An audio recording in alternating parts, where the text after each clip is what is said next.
Welcome to our channel. Today we how to withdraw deals from Close CRM dashboard step by step clearly. Log into your Close CRM account.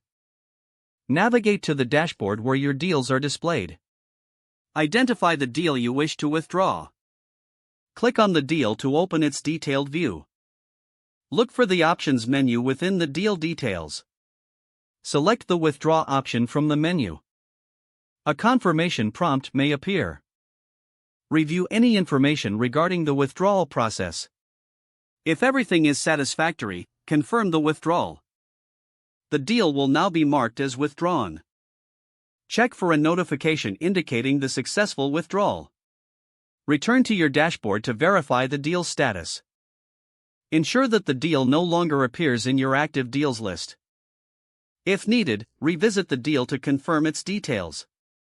This process ensures your deals are accurately managed in Close CRM.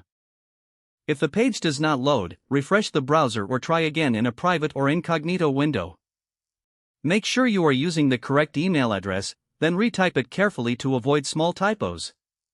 If your password is not accepted, use the reset option and create a new strong password you can remember. Check your spam folder for verification or security emails, then complete any requested confirmation steps.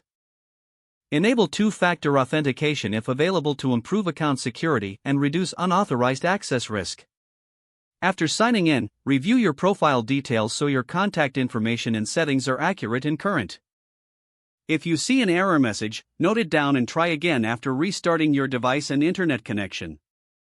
Log out when you finish, especially on shared devices, to keep your account and payment information secure. If the page does not load, refresh the browser or try again in a private or incognito window. Make sure you are using the correct email address, then retype it carefully to avoid small typos.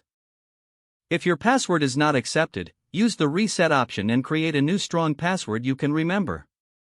Check your spam folder for verification or security emails, then complete any requested confirmation steps. Enable two-factor authentication if available to improve account security and reduce unauthorized access risk. Don't forget to like this video and subscribe to our channel for more step-by-step tech guides.